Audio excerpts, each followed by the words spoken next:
All right, fantastic. Well, welcome everyone to the second FRB Farmer Forum webinar series. My name is Sierra McDonald, and I am the product manager here at Front Range. I will also be the moderator for today's event. So thank you for joining us today. Okay, next slide, V.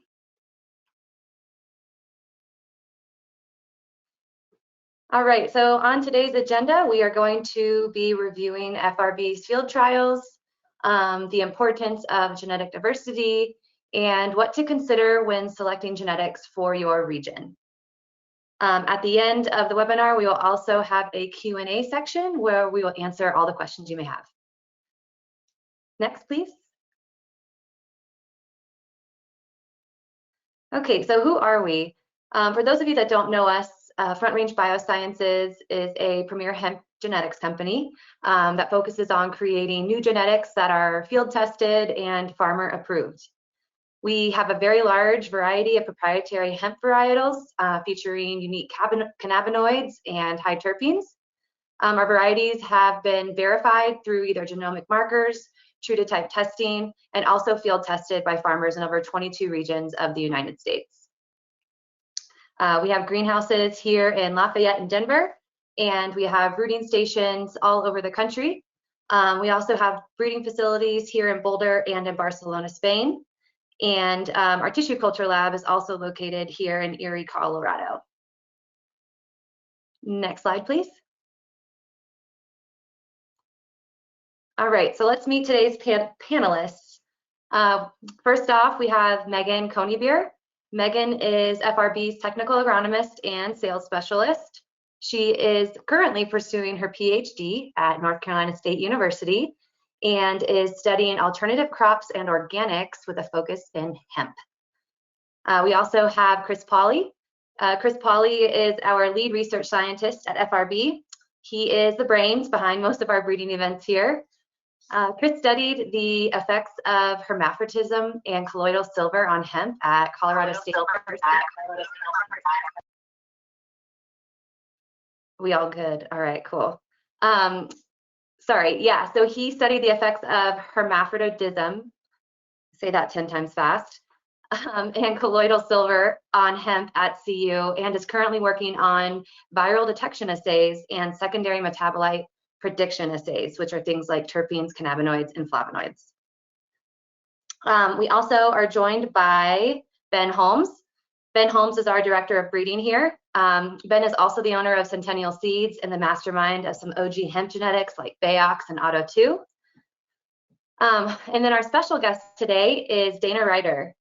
Dana is the CEO of a vertically integrated organic farm called Other Side Hemp. It's located outside of Asheville, North Carolina. Dana was also a participant in our 2020 field trials, and his farm had some of the highest minor cannabinoid readings out of any other location. So thank you for joining us, Dana.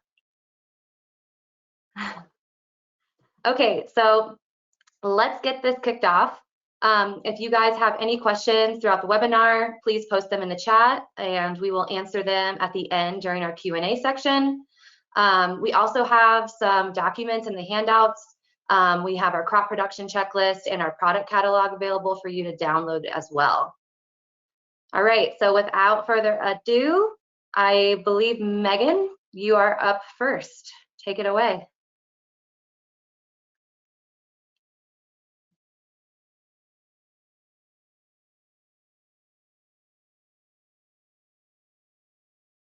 Okay, sorry guys, having technical difficulties here trying to get everything pulled up. I had no audio for a minute. So I'm Megan Conybeare. Thank you, Sarah, for the wonderful introduction. B, if you'd go ahead and advance the slide, please. So when we're talking about choosing genetics for regional specificity, one of the ways Front Range excels is that we trial our genetics nationally. In 2020 alone, we led the hemp industry with the most comprehensive genetics trial program in the US. We trialed on 7 grower farms, 4 university trials, and 1 agricultural institute, representing 7 different regions across the United States and 15 different microclimates.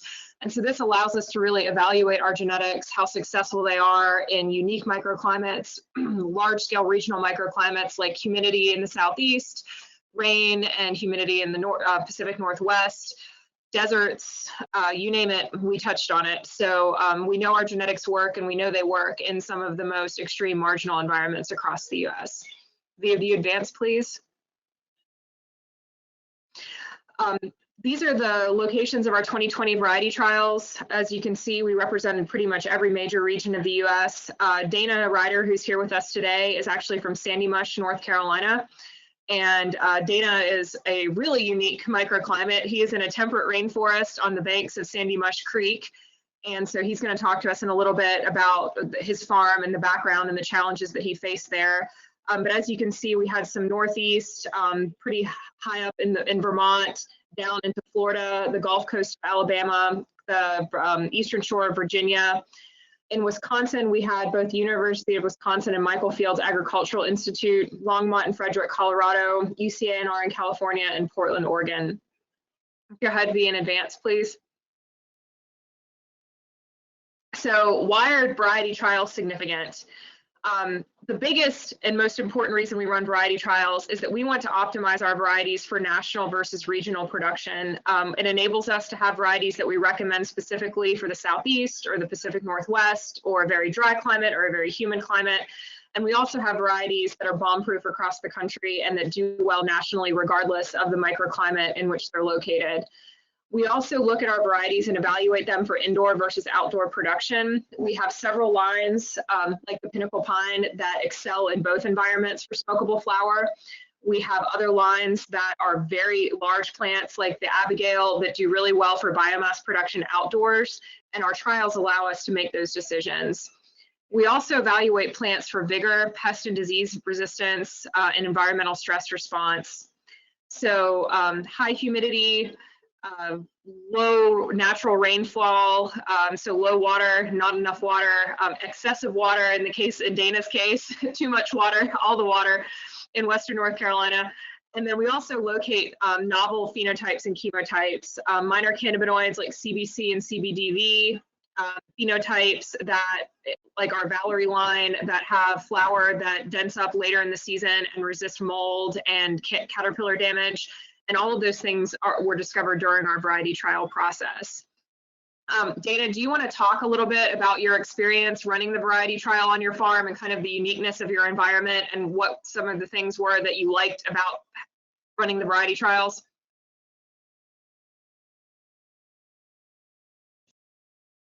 Can you hear me? Okay. Don't mind the kids screaming in the background, but gotta get it in where we can, right? So yeah, for us it was a pretty amazing experience just to see, you know, how the different varieties fared, and you know, some of them, yeah, I don't know which ones. I know which ones were good, but a couple of them just kind of, they would just melt in the field. They wouldn't grow up fast enough, and they were really close to the ground, so they were getting hit from the rain, you know, from the sky. They were getting hit from the water, from the ground, and you know, they couldn't get out of there. You know, they have a really tight bud structure, you know, really susceptible to mold. But yeah, you were talking about the Valerie. We actually had really, I think, pretty huge success with those. Those were probably the most mold resistant variety that we grew last year on the whole farm. And we've done we got a bunch of stuff from you guys, and then we have a couple other varieties that we had grown the year before that we kind of stuck with because they were the same, you know. They still got hit with mold, but some varieties really get hit. And so the Valerie was awesome. They stood right up. They grew up pretty fast, pretty airy bud structure, you know, great terpene profile as well, but really pretty plants, you know. For smokable flower, you know, the bud structure was a little tighter, but for biomass and for oil production, amazing. So yeah, it was really interesting. You know, last year was one of the wettest years, you know, that we had probably in 10 or more years. So it was real. We really just got pounded, and it was nonstop. I never had to turn my irrigation on once.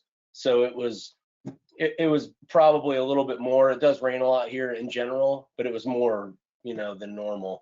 So for us, I was surprised anything survived. We had to do a lot of field maintenance and stuff like that. Some of the cherry wine varieties as well did really, really good. And they actually have a tighter bud structure, but something about that plant, super mold resistant, and people have been, growing it here since, you could grow hemp.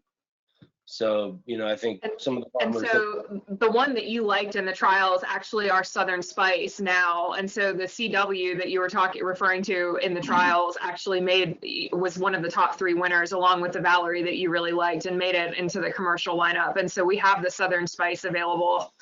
Sweet. And so for Yeah. those of you who are not aware of like our internal coding system, the cherry wine CW variety he's referring to is Southern Spice in the catalog. Go ahead, Dana, sorry. Yeah, it was like CW543 TI 7776, but it was funny because, the way that we had them arranged in the field, it was like all kind of like randomized. So as they matured throughout the season, I really got to know like the different varieties, because I was like, oh, I really like that one. That one's not doing so hot, but it was cool. And then I could but I knew exactly like what they were by the end of the season, just because I hang out with them every day.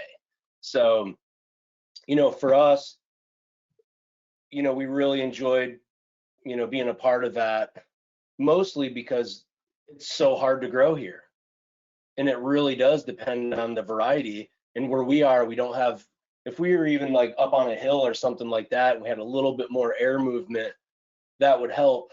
But it's so wet. And like we were talking earlier this week, our field stays wet until 11 o'clock in the morning. So you can walk through the field and it looks like it just dumped rain. And by that time, it's already 80 degrees.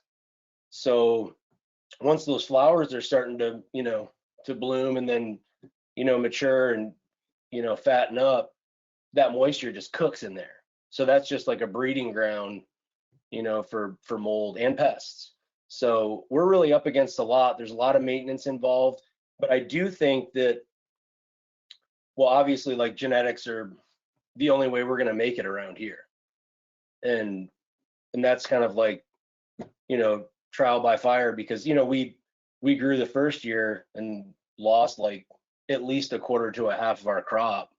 And it was a pretty dry year. So, but it's just one of those things where like, oh, we're not going to grow that again. We're not going to grow that again. And so I think for the growing community in general, to have these like region specific, strains and, varieties and, like, oh, this is our like Southeastern pack, and I think that's going to be huge. And I think that's kind of like the future of the industry, because, people don't want to spend a ton of money and then realize that like, oh, I can't grow this here. People want to know like exactly like what they can grow, what it's going to do, how much they're going to get out of it, this, that, and the other thing. And to be honest, there's not many companies that are really providing that kind of security in a product. So, but for us, Awesome. it's crucial. Oh. Well, and like you said, trial by fire, trial by water. And so really, using Dana's Farm as an example, it just illustrates why these variety trials are so important, because you can pick out those things that are successful. And we take the risk upon ourselves to say, you don't have to grow that one anymore. We know that it's not going to work where you are, and you don't have to risk losing the money to figure that out the hard way. Go ahead, V, in advance, please. So field trials, so what value does this add for the grower? And I think that Dana really touched on this. We look for traits and characteristics that we monitor in our field trials, everything from the appeal of the final flower, the chemistry, the nose, and the terpene profile, to the agronomic performance. Does it survive in your environment? Does it thrive in your environment? Photo period is kind of self-explanatory. When does it go into flower? Can it make it in the day length that you have where your farm is located? pest and disease tolerance, we evaluate any and all, you know, the things that are most susceptible, least susceptible, and then we make choices based on those that are most resilient in the field.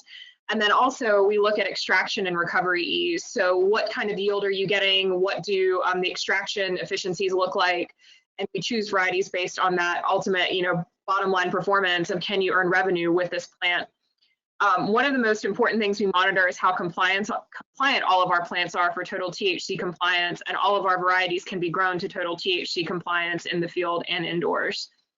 Go ahead, V. So when we're out in the field and we're looking at this stuff, a lot of this is with the help of the grower, you know, and so when we're working with Dana as an example in our variety trials, not only are we taking our own scientific data, but we're also relying on our grower partners to let us know from a grower perspective how well this stuff does and if they would grow it again. And I know, Dana, you really liked the Valerie and you really liked the Pinnacle Pine, which was the Whir. Can you tell us a little bit about, like, in your experience, like what it was that drew you to those varieties and why you felt they were so appealing? Yeah, well, the Valerie, you know, for me, obvious reasons, susceptible to, you know, high moisture content, and, you know, and they just super strong plant structure, and the branches would just stand right up. I mean, it was a really strong, beautiful plant. So the Whir was amazing because of basically the terpene profile. Super dense, really dense, like, you know, bud structure, but it was still fairly mold resistant. And that one actually surprised me more than all of them, because as soon as I saw that one, you know, starting to flower up and it was stacking pretty hard up, I'm like, this one's definitely not going to make it. You know, I just from my experience and something, I don't know why, but, you know, super mold resistant and actually very pest resistant too. So we hardly had any caterpillars. The caterpillars love the Valerie because they can move around in there in between the nodes, and so, you know, it's because of that airy structure.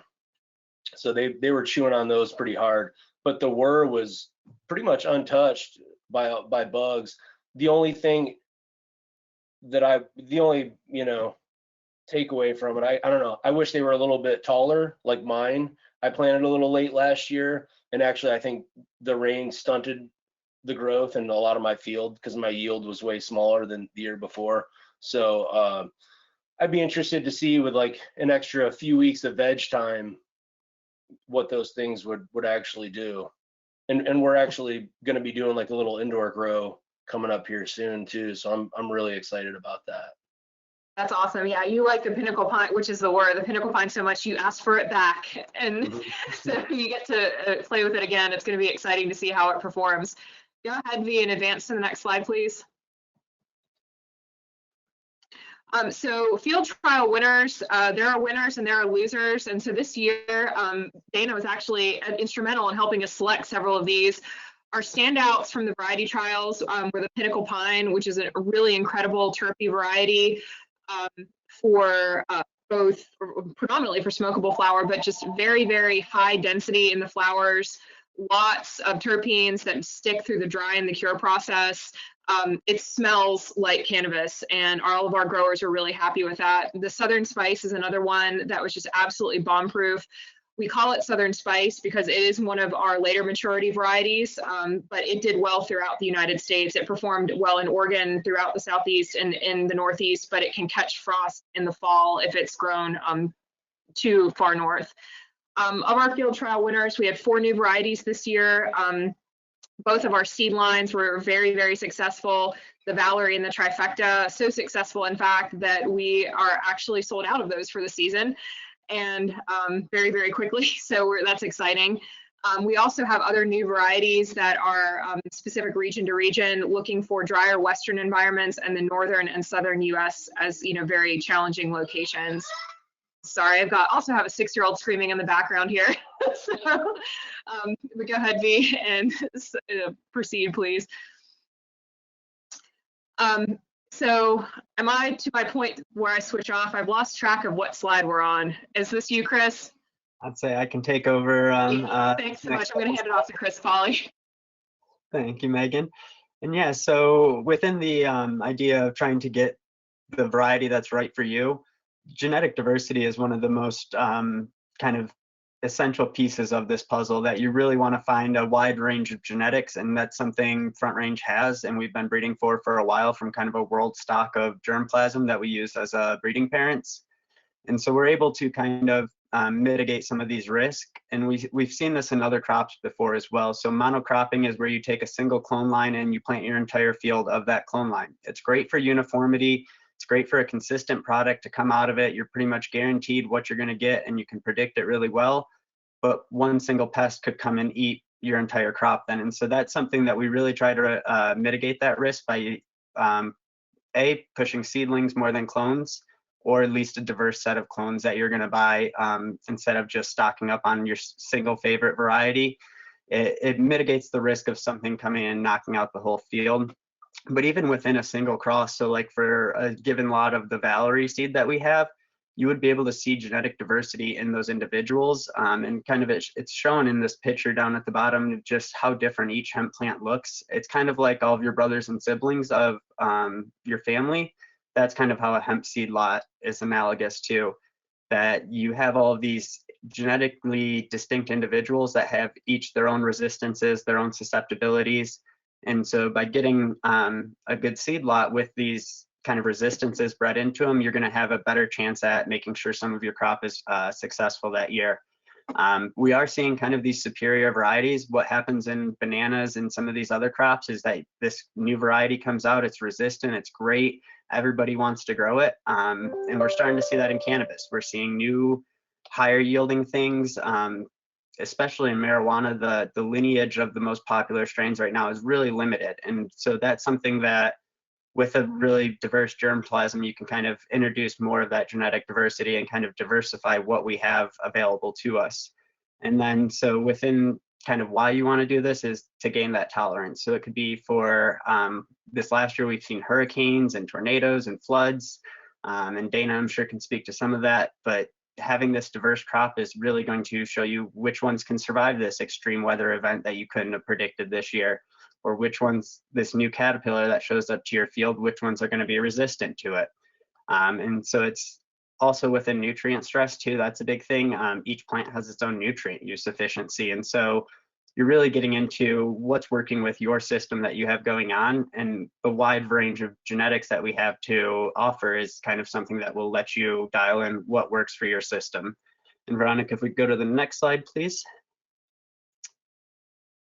And so how do you incorporate this genetic diversity? Starting from seeds is a great way, just because you're immediately getting that genetic diversity within a given germplasm.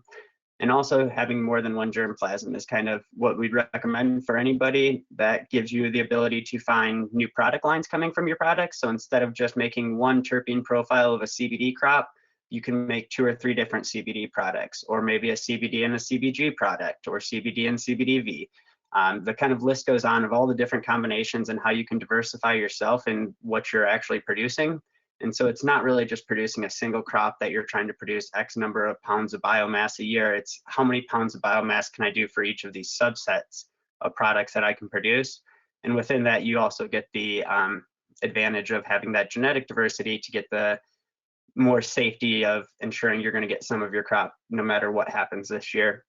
And so some of the things we're really working for is breeding for that genetic diversity, kind of measuring it, being able to track it in our crosses. And within this global germplasm that we have in a really diverse set, that's where we can find some of these rare traits like CBDV production, just new terpene profiles, terpenes that are good to repel pests. The list goes on for kind of the endless traits that can be isolated from cannabis. And so it's a very exciting time to be helping this breeding program create some of this next generation of cannabis. We'll go on to the next slide. And then, I can tackle this, or is this Megan's slide here that she would want to go over? Yeah, Megan, that's all you. These are things to consider. Yep, sure thing. So when we're looking at regional differences, and this is kind of what Dana and I were talking about earlier, you really need to consider as your first thing you evaluate flower initiation. What is your maximum day length at the summer solstice? If a variety has a flower initiation time that is not exceeded by your maximum day length, that variety cannot be grown in your location without supplemental lighting in the field or starting that variety indoors and then moving it outside for flower. And so flower initiation is essential. I can give you an example. Day length, maximum day length in Florida is 13 hours and change in some cases. We have varieties that initiate at 14 and a half hours. You cannot grow those 14 and a half initiating varieties in Florida at 13 hours. It doesn't work. So those varieties that initiate at 14 and a half do really well in the Northeast. Our varieties that initiate at 12 and a half is, we would recommend for Florida. So knowing your day length initiation is essential. It also lets you determine how soon you have to plant, because you start at your initiation date for your variety and you count backwards to calculate your veg time. And so if you know that your flowering initiates the second week of August and you want 8 weeks of veg, you count back 8 weeks from that flower initiation time.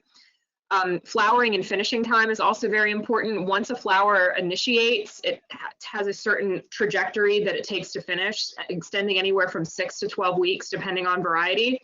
So if you're in the Northeast or the Pacific Northwest and there's a risk of snow or frost, you really need to be cautious about getting your plants out of the field in time. And those long finishing varieties, those 8, 10, and 12 week varieties often don't make it out of the field. Humidity and temperature are other big considerations. Dana's describing, basically constant unrelenting rain.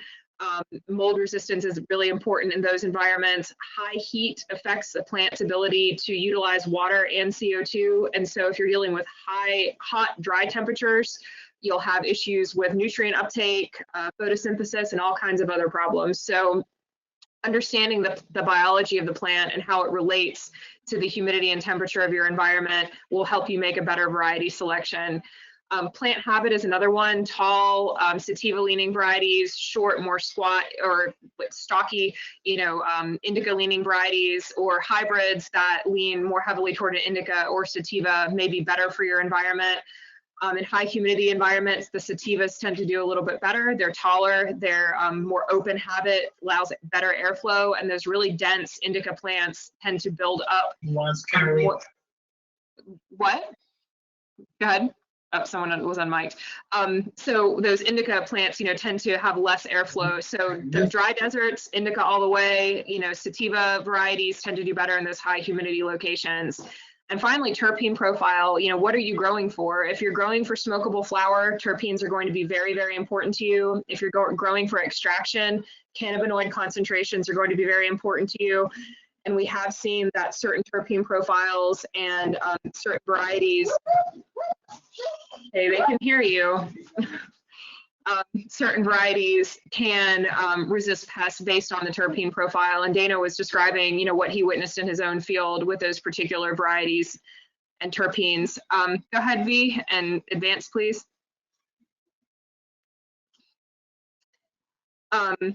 So that concludes what we have for everybody today. We have a third webinar coming up on April 15th, and we're going to talk all about seeds in that webinar, how to know which ones to grow, which varieties to choose, and the best way to get those started and to get those to you. We're going to move on, I think, one more slide, which has our contact information, and then we'll open the floor up to questions. And there's an area over to the right where y'all can type in questions, and then they show up to us and we can answer them. Dana, there's a pretty involved question here for you. So someone is asking about, did you observe or study the trichome development in any of the varieties? And if you did, were there differences in trichome structure or color?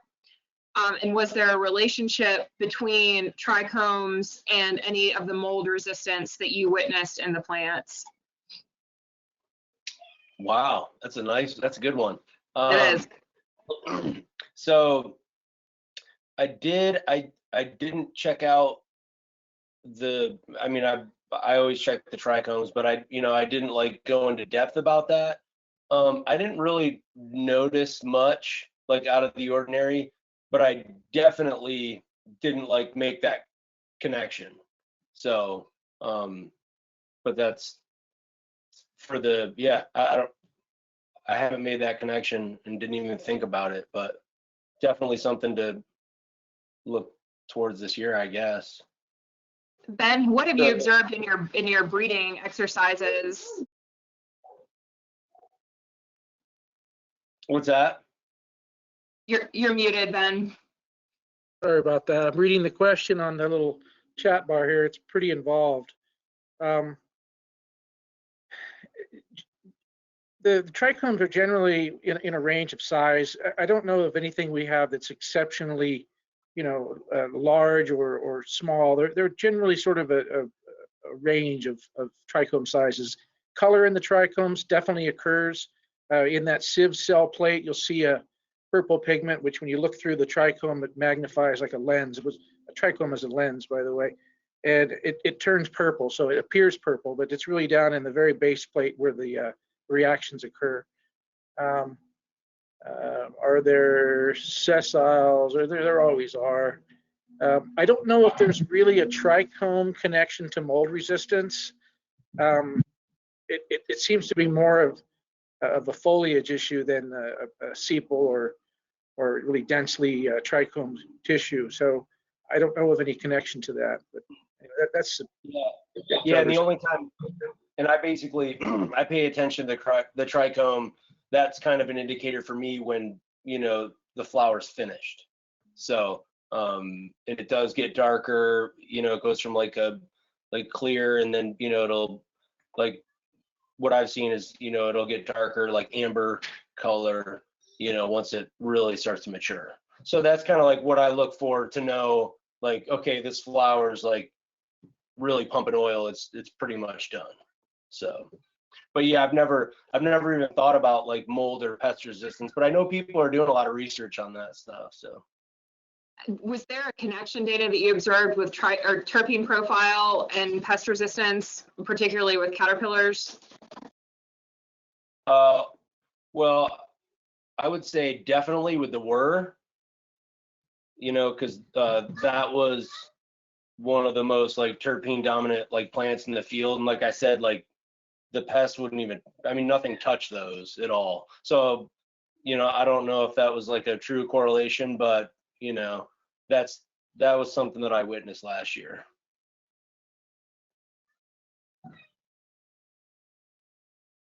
Perfect. And Ben, what have you seen in your research in terms of the pest and disease resistance? Do there seem to be plant factors that are correlated? Well, there are definitely terpenes that are attractors and terpenes that are the opposite, that push bugs away. Their plants are fixed in the ground, so the only way they can signal really is through smell and down through the roots into the rhizosphere. But in terms of terpenes, the plant, sometimes if it's being munched on, it'll create or release a terpene, a stress response that'll attract a predator for that particular bug. And it's a very complex set of pathways and a very complex research platform that we have that works in terpenes. And there's not a lot I can say about it right now, but it's definitely something that we study and something we are keenly interested in. Wonderful. It looks like Pat might be asking another question here, and we'll give him a second to type it in. How are we doing on time? We have about 8 minutes, I think. Okay. We've got someone asking about exporting seeds to Europe and if we have done any field trials in Europe. Sure. So all of our FRB seed genetics are shippable to Europe, and we work with international customers all the time. We are currently shipping to Central and South America as well as Europe, and working on Southeast Asia. We are also planning European trials for 2021 and are in the beginning stages of that planning.